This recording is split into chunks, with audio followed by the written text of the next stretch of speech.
Senhores, bem-vindos à continuação da aula de dosimetria da pena. Na aula passada, nós estudamos o início do estudo da dosimetria, nós aprendemos a teoria das margens, nós aprendemos alguns conceitos gerais a respeito da dosimetria da pena e hoje, especificamente, o nosso estudo vai ser voltado em cima das 8 circunstâncias judiciais. Então, esse é nosso estudo de hoje. Nós vamos aprender uma por uma, vamos tentar detalhar aqui, pelo menos de uma forma geral, já que é importante nesse tema que façamos uma leitura de uma boa doutrina, exercício, porque é dessa forma que nós vamos consolidar esse tipo de conhecimento. A primeira informação que nós vamos ter aqui nessa aula é que, recordando a aula passada, na dosimetria da pena, nós adotamos o critério trifásico. Primeira fase, que é o que estamos estudando agora. Segunda fase, onde serão aplicadas agravantes e as atenuantes, caso existam. E a terceira e última fase, que são as causas de aumento e de diminuição de pena. Nessa primeira fase, a informação que nós temos que ter é que, em hipótese alguma, o juiz ele pode colocar a pena acima do máximo ou ele pode colocar a pena abaixo do mínimo. Então, nessa primeira fase, o juiz obrigatoriamente ele vai ter que estar limitado ou ao mínimo, ou ao máximo, ou às figuras intermediárias. Ele nunca vai poder ultrapassar o limite mínimo para baixo ou o limite máximo para cima. Então, essa informação já é importante. A primeira circunstância judicial que nós vamos estudar hoje é a culpabilidade. E o que seria culpabilidade para efeito de dosimetria da pena? A culpabilidade que nós estudamos aqui é diferente da culpabilidade da teoria do crime. Lá na teoria do crime, quando nós estudamos a teoria analítica do crime, em que o crime é dividido em fato típico, antijurídico e culpável, lá nós temos o estudo da culpabilidade.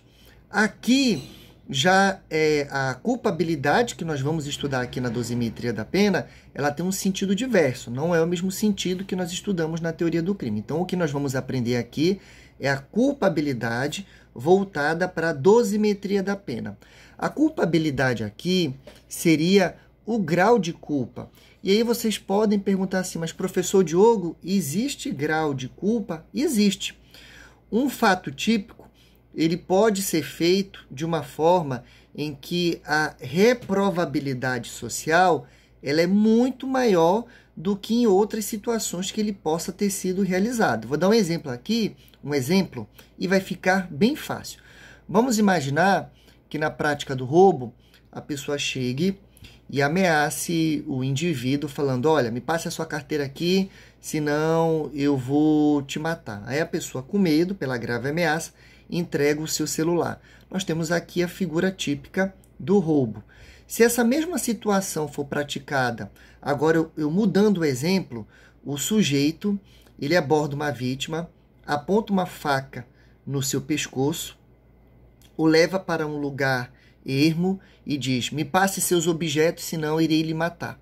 Então, nesse caso, será que a culpabilidade desse segundo exemplo é maior do que a do primeiro exemplo? É, porque no primeiro exemplo nós só tivemos uma grave ameaça, mas não teve apresentação de objeto, diferentemente agora do segundo exemplo, onde ele sacou uma faca, colocou no pescoço da vítima, aterrorizando ela de uma forma muito mais grave. Então, a culpabilidade nesse caso, a gente consegue identificar que ela é bem maior. Então, no estudo da culpabilidade, o juiz ele vai ter que analisar o grau dela, de que forma esse crime foi praticado, para justamente ele poder ter a fundamentação de dizer que a culpabilidade por crime ela foi normal ou foi uma culpabilidade excessiva, tá bom? A segunda circunstância judicial, que eu acredito que seja a mais cobrada em concurso público, são os antecedentes. O que é antecedente?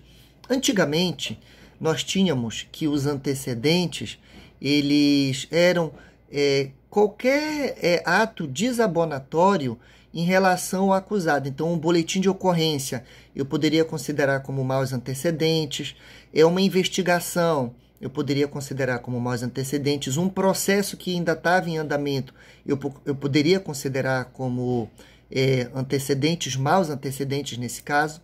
Porém, o STJ, ele editou uma súmula de número 444, que consolidou bem que só pode ser considerado mau antecedente para o indivíduo aquelas ações penais em que houve condenação com trânsito em julgado.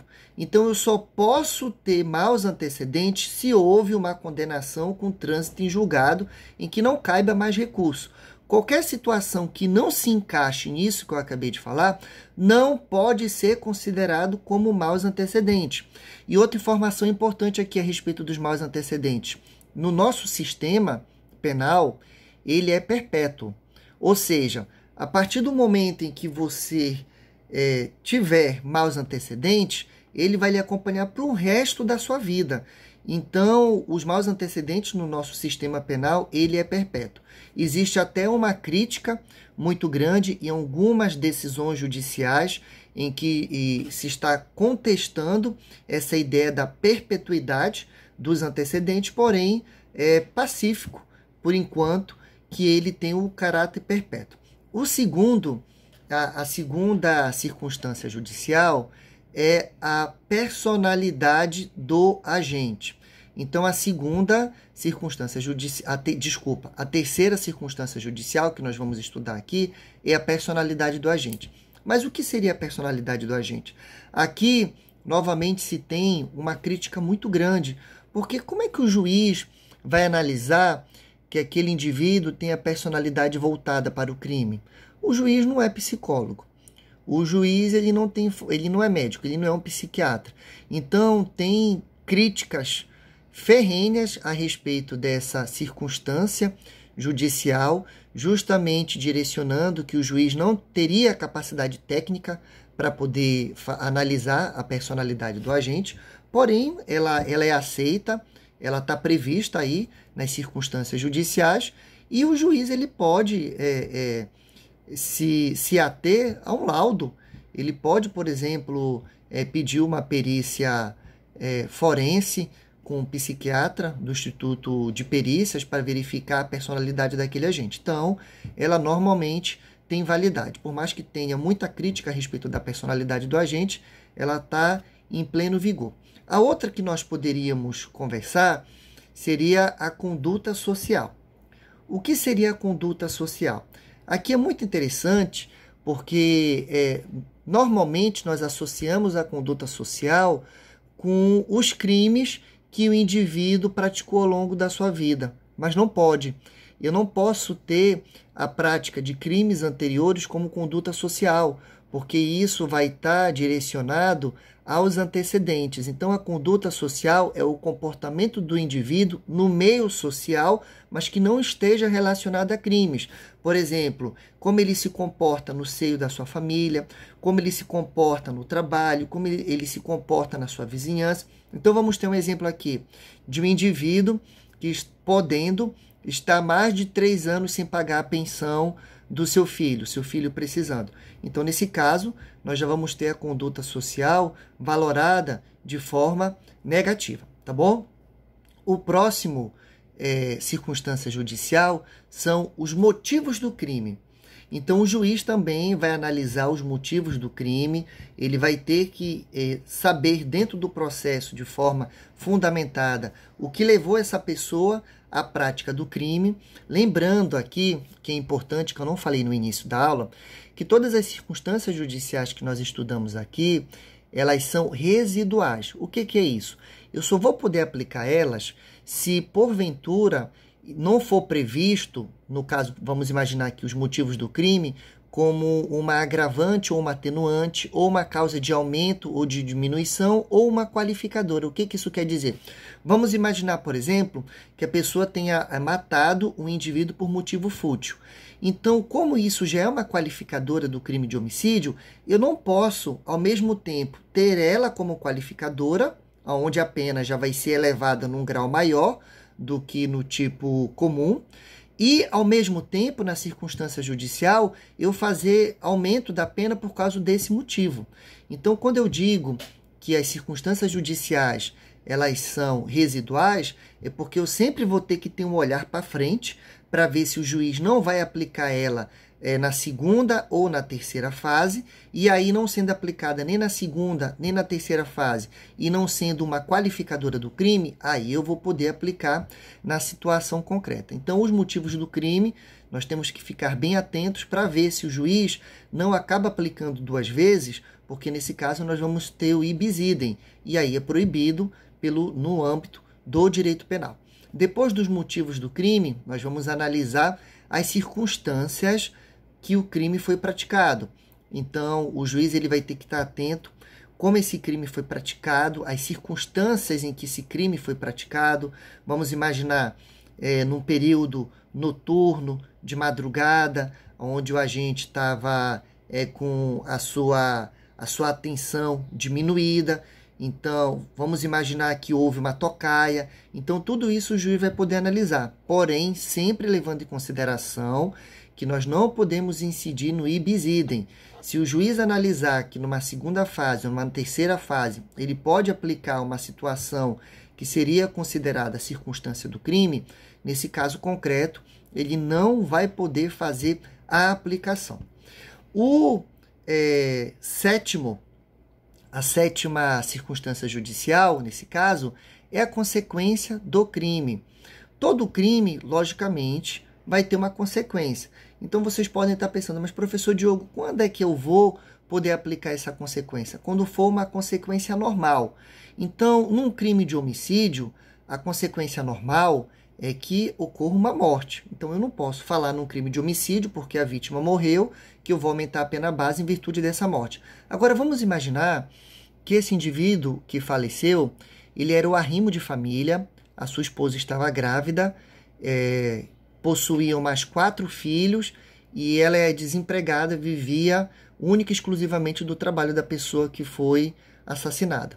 Nesse caso, as consequências do crime, ela passa da normalidade, ela ultrapassa a normalidade. Por quê? Porque vai ter uma família que foi completamente atingida, onde vai existir um prejuízo demasiado para aquela viúva, para aquela criança que ainda vai nascer, que sequer vai conhecer o pai, e para os 4 outros filhos que sobreviviam do trabalho desse pai. Então, as consequências do crime seriam isso. E, por último, nós temos o comportamento da vítima. E olha que interessante, tem muito questionamento a respeito dessa última circunstância judicial. O juiz, inclusive agora pelas decisões recentes do STJ, inclusive nós temos um informativo sobre isso, só vai poder valorar o comportamento da vítima ou de forma positiva ou de forma neutra. O que isso quer dizer? Que o juiz ele vai analisar se essa vítima de algum modo contribuiu para a existência do crime. Vamos imaginar uma rua super perigosa numa cidade. Aí a pessoa compra um celular de última geração e sai andando na rua, mexendo nessa rua perigosa com o WhatsApp, chamando a atenção de possíveis criminosos. O juiz ele pode entender que essa pessoa ela teve um comportamento que acabou favorecendo o crime. E esse comportamento ele pode ser favorável àquela pessoa que vai ser condenado. Então, essas são as 8 circunstâncias judiciais que nós trabalhamos aqui nessa aula. Na próxima aula, nós vamos conversar a respeito da segunda fase, onde nós vamos ter as agravantes e as atenuantes. Lhe aguardo até a próxima aula. Curta esse vídeo e compartilhe.